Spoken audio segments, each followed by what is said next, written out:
What is up, my experimenting family? It is your boy Jake the Paragon back for another episode of the Experiment Show podcast. Now, today, as promised, I have another heavy hitter with us today. Guys, our guest today is the host of the Pillars of Wealth podcast. He is an apartment complex investor who purchases units of 100 and plus. There could be 100 units in one building or 200 in a few buildings. He has raised millions of dollars for his investing deals. You've seen him on other shows such as Bigger Pockets, the Bigger Pockets podcast, and he is also a coach that helps people become financially free through real estate investing. He is a friend to the Experiment Show tribe. I am talking about none other than Mr. Todd Dexheimer. Todd, Wow. Hey, welcome. Here we go. That was awesome. I Man, love I it. feel like a superstar or something. You I don't know. you are, man. Every time we have a guest on this show, I really feel compelled to edify them because you guys are out there, you're in the field, you're investing, you're doing it for real, and you're taking time out of your extremely busy schedule to come on the show, talk to us, give us information and gems to help us get to the next level. So we really appreciate that. And that's why I love to just tell everyone how much you guys are doing in the industry. Well, we do it because you guys are just awesome, right? And of course, we have our co-host here, Mr. Miguel Rodriguez. How are you, sir? good. Glad to have Todd on the show, and I didn't know his resume was that well, so I read a couple of things about him. But yeah, that's impressive. I Of can't wait course. to learn more and figure out how he kind of put it all together. So super excited to Todd is get going here. Yep. he is an absolute rock star. So let's get started, Todd, while we have you here. So for those of us who don't know about your background, how did you get started in real estate investing, and what was the catalyst that made you start investing in real estate? I got started just through simply reading books and being curious. I used to be a high school shop teacher, taught woods and metals and auto tech and that type of stuff. Realized fairly quickly, about 3 days in, I don't know, fairly quickly, that it wasn't what I was going to do the rest of my life.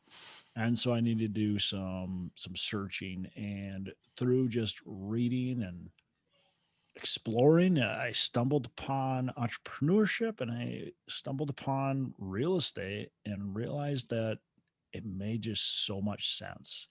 I was through to pay my way through college, and actually after college, even as a teacher, I did remodeling, construction, and so just houses, buildings, they made sense to me. And I'm kind of a numbers guy, so the numbers just made so much sense. The idea made sense. And real estate's been around forever, right? People always need a place to live. So it just all made sense. It all went together and was exciting to me. So when you jumped into real estate, what was your first type of deal? Did you jump into multifamilies or big deals, or what was your first experience? I was a teacher. I had no money. So I started out buying single family homes, and really, I actually, when I first started, I bought 3 houses all at once. And I don't, maybe not the same day. They weren't the same day, but they're all within like a couple weeks of each other. So I bought a single family home to live in. That was a foreclosure. We bought that with a 203K FHA 203K loan.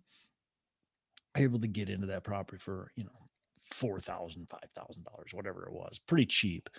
And the second deal I bought, in no particular order, by the way, was a single family rental property. And that one I bought, renovated, and probably took about 20 to 25 grand of our money. And it was pretty much most of the money we saved out, by the way. pretty much all between the two houses. And so then the third property was a fix and flip, and I did that. I brought in a partner because I didn't have any money, Mhm. and he was going to be my money guy. I actually found out he wasn't my money guy. And he just brought in somebody that had money, which was fine. So that third property was a fix and flip, which ended up being a flop, by the way. We didn't make anything on it. Just spent Hmm. all of our time on that stupid thing. I swore off flips after that. I wouldn't do another flip ever again. And I ended up doing about 150 more of them. Eventually. That's a hell of a number, 150. Yeah. But I completely understand that thought pattern because actually right now I believe the last time we spoke I told you about a flip that I was trying to complete, and to this day I'm still in the middle of it, right? So Yeah, they can be a pain. they can be a pain and they do take a lot of time. Yeah.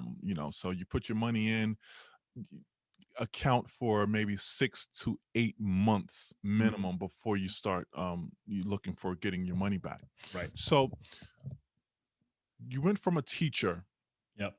What was the catalyst that made you say, because I imagine here you are, you're a teacher, whether you liked it or not, you were in your comfort zone, and it usually takes something that says, you know what, I need to get out of my comfort zone and I want to go in this direction. Was there a specific thing that happened? Or did you just say, you know what, I'm a go getter. I just want to do some real estate? I don't there wasn't any one event. I wasn't in my comfort zone. I think that was a big Mm, part of it is that it wasn't making me satisfied. I thought teaching was, I the income wasn't there obviously, and I knew that. It's not like I went to college to get a degree to go make a ton of money. I went to become a teacher, and I knew I wasn't going to be paid a lot, but I thought it was going to be the most satisfying job I would ever have. Like, I didn't care that the money wasn't there. It was that I'm making a difference in kids' lives and, you know, basically giving back, and but it just wasn't there. Like, I didn't feel like I was actually making this positive difference like I thought I would feel. And it was like something's missing here. It didn't click for me. And so I think that was what it was. I just wasn't satisfied and needed to figure out something different. And like you said, through research and just through reading and books and stuff like that, real estate made so much sense. And yeah, it took a lot of courage to go, because when I started investing, the real estate market was crashing. It was like it was crumbling as I was starting. So wow. it did take a lot, because everybody told me it was like a stupid idea. It was crazy. And like, you know, What, what, what, if you invest in real estate, you're gonna go bankrupt type of thing. Todd, it's interesting you say that. Can you tell us about what time period that was? And then 2008. okay, wow. The heart Right of it. before the crash. Yeah. Wow. So you were able to be successful during the heart of the crash there. That's really impressive. So I just hearing a little about your Well, background.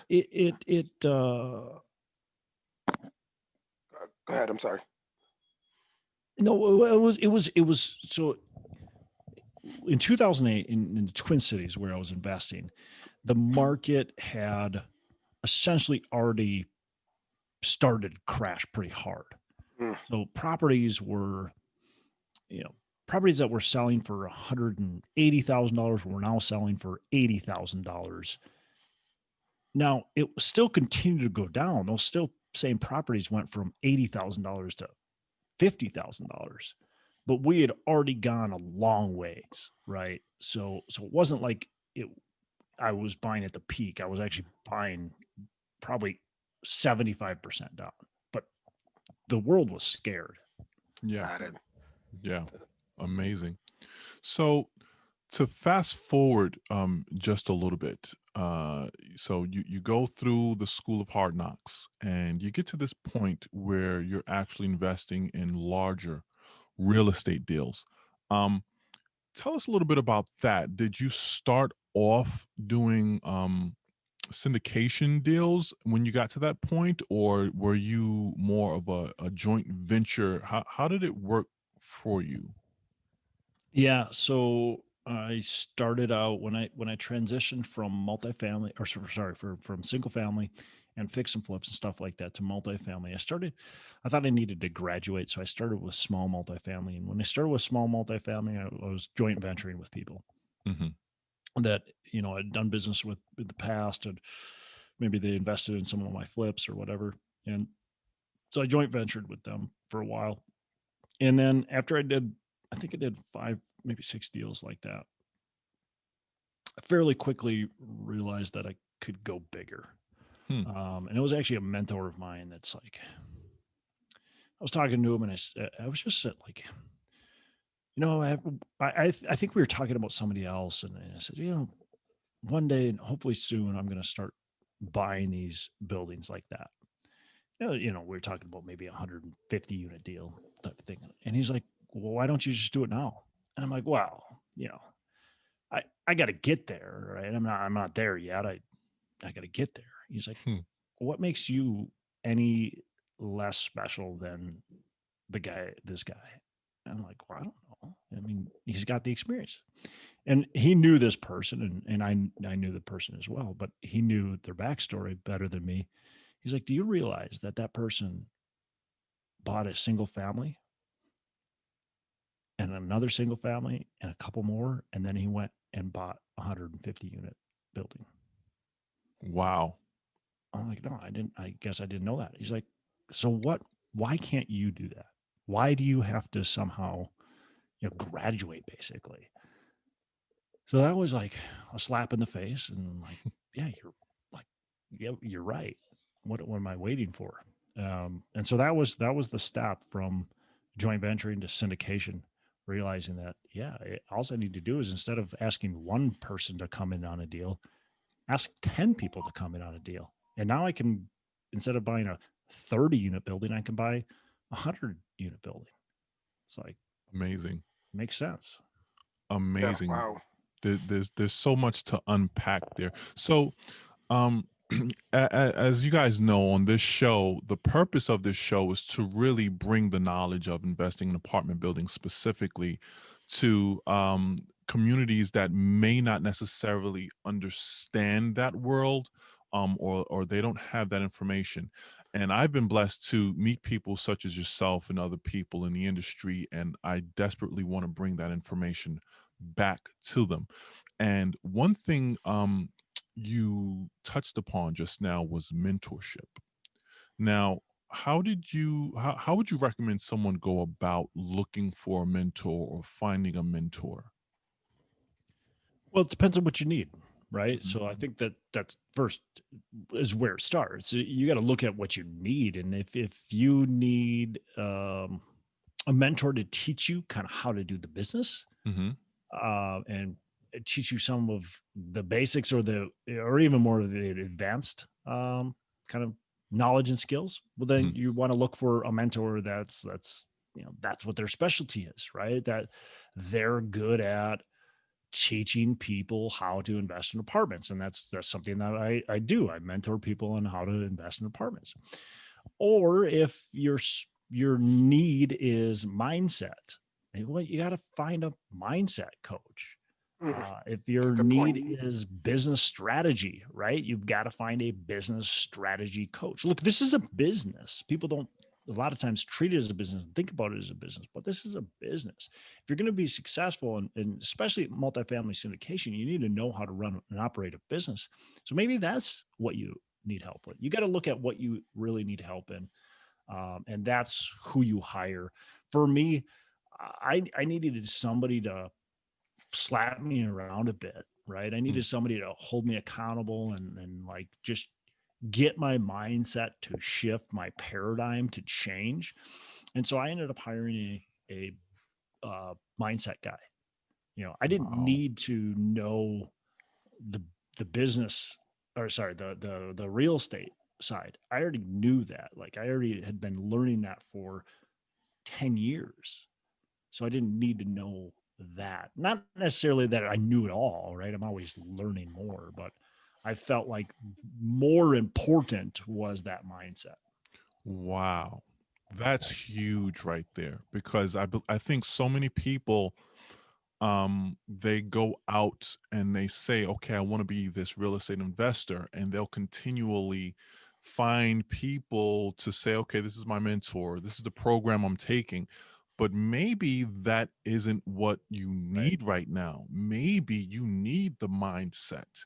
I also find that a lot of these programs out here are heavy on strategy, when I think the most important thing are the tactics, Yep. right? Get around someone, okay, this is 1, 2, 3, 4. These are the steps, and make those habitual habits.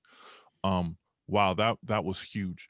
So you you spoke about turning, going from an investor that's doing a deal towards creating a business.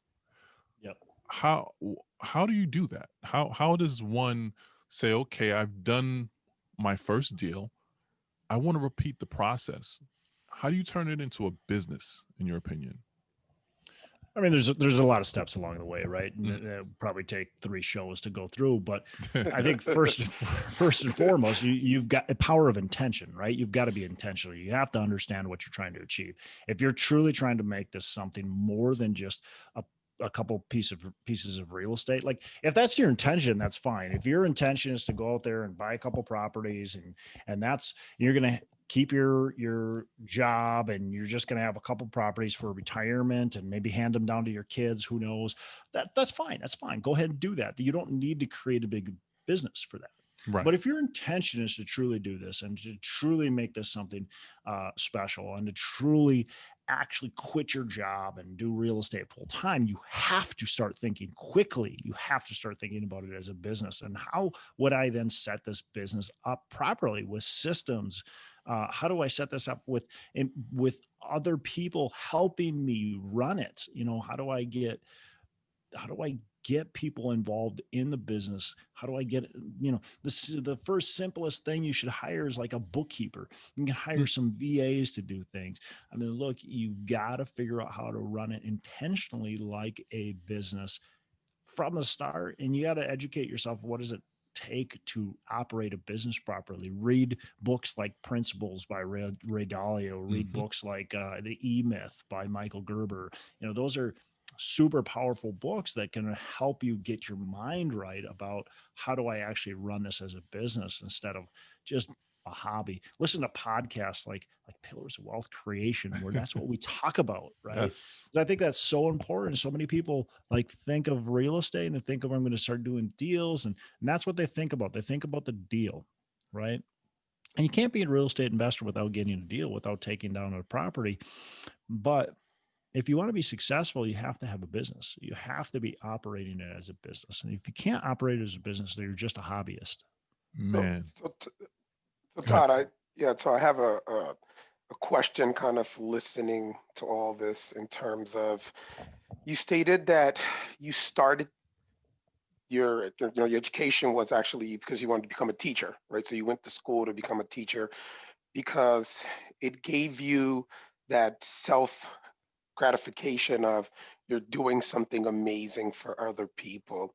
And it sounds like, from what I'm hearing, that now that you're mentoring, you're kind of still in that space.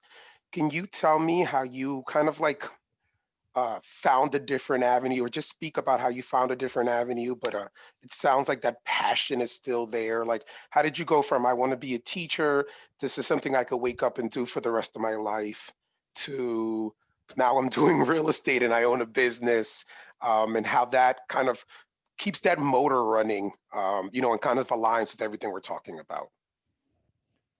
Yeah. Look, I feel like I'm giving way more back than I did as a teacher. As a teacher, definitely did I affect some kids' lives? Yeah, I did. I know I did, which is a blessing, right? But now I can positively affect a lot more people's lives. Now I can positively affect my residents. I'm creating a better home for them and their families to live in, right? By the buildings I purchase, by the by how we manage them, but all that kind of stuff. I'm creating jobs. I am, and good jobs, right? We run our properties, we run our business the right way. So we're creating all that. I have my podcast. I go out and speak at meetups. I, have a conference, a real estate conference that we run. I go on to other people's podcasts. I'm giving back that way. And I've got my mentorship program now that, look at, that's changing people's lives. So it's just giving back in different ways. And I feel like I'm affecting more people in a positive way doing this than I was teaching. And I feel like it can just, the sky is the limit here on how many people I can positively affect and how much change can be made. And I think it's exciting to, to be a part of something like that versus, teaching was great, but I'm only affecting a few kids here and there, which, Oh, it's still great. I don't want to put down any teacher and say what they're doing is not amazing, because it's still amazing, but it just wasn't passionate for me. Right. wow. Right. I think it was Tony Robbins. They said like one of the last phases of enlightenment or as a person is the contribution phase. And it sounds like that's where you are. And that's a beautiful place to be. Um, one reason I love this show and just talking to people such as yourself is because I never know what I'm going to learn. This we were supposed to be talking about, something completely different, and these topics just morph and shift into different conversations, and I love it. Um, in terms of the real estate market today, people who are learning how to invest, say, in commercial real estate, apartment buildings specifically, what should they be concentrating on right now? Because there's this looming, cloud that everyone's talking about. Something's going to happen because of. So, what would you be your suggestion on a new person getting into this arena? What should they be concentrating on? Look, nothing's changed. You you need to be learning the same exact things. You need to be doing the exact same things or very similar things. Um, eh, Now's a great time. Just educate yourself. Mhm. Meet with people. Look, one of the most powerful things with real estate, um, with any business, with growing a business, is your networks. You've got to build your networks. You've got to grow who you know. And if it's true, like who you know is going to be your ticket to be able to either succeed or fail. Yes. If you're running with people that aren't achieving what you want to achieve, you've got to change that. You've got to start running with the people that are going to help you get to where you need to go. And you help them too. It's not just a one-way street, right? Right. It's not just, and I don't want to, I hate saying, like, I don't want to just say it and make it sound like you just need to take, right? Because that's not my point. But just networking, growing, and meeting people, so important right now, and any time. But you've got to get yourself out there. You've got to educate yourself. You've got to meet people. And again, it's the same thing. Here's the deal. Okay, we say, real estate, it's not a great time because of X, Y, Z. There's always an excuse. There's always a reason. Right. In 2008, the market was crashing. The sky was falling. It was a terrible time to get into real estate because the economy was crashing. We had no clue what was happening. And, real estate was like the epicenter, right? Like everything, it was terrible. So you shouldn't invest in real estate in 2008. Well, I invested in real estate in 2008. And now people looking back, when they when they hear me say I invested in 2008, 9, 10, like that was, oh, those are the golden eras. Of course, that's how you started, Wow. right? Wow. But that's the thing, is like somebody's going to say the same thing to somebody that started in 2020. Somebody's going to say, wow, that was the golden era. I can't believe you started in 2020. That was amazing time. Like, look, we don't know when the next crash is going to happen. We don't know if it's going to happen tomorrow. We don't know if it's going to happen 10 years from now. We just have no clue. So you have to do the exact same things. You have to buy real estate for cash flow. Mm-hmm. You have to buy it with a well-located area. You have to buy it with good financing, right? And you have to have good systems, teams, and people in place. If you can do all that, then you're going to succeed. Look, if somebody bought real estate in 2005, the market was on fire, right? The market was on fire. The prices were sky high, higher than they've ever been before. And then just a few years later, the market crashed, Mm-hmm. everything up in smoke. But if you bought, like I said, in 2005, you had a couple of hard years. It sucked. I'm not going to lie, right? Your cash flow went from, $1,000 to $200. That sucks. But you know what? You limped through that time. And now 2020, 15 years later, you're loving it. Cash flows through the roof. Your property is worth a ton more money. You've paid 15 years of principal in, down. I mean, life is good right now. You've been through the Right? fire. You've experienced it. You've been through the fire. And by the way, if you positioned yourself right in 2008, 9, 10, 11, 12, 13, 14, you were buying properties right through that time. And it was just fantastic. So when you go, I don't know if I want to buy in 2020. Well, why? Why not? What's stopping you from buying in 2020? It's too expensive. Oh, okay, great. What's it going to be like in 2022? How do you know it's going to be any cheaper, right? How do you know? Like the US has the highest cap rates in any developed nation. Why are our cap rates going to go higher? They're already high. You look at our cap rates compared to Canada. Look at our cap rates compared to China. Look at our cap rates compared to anywhere in Europe.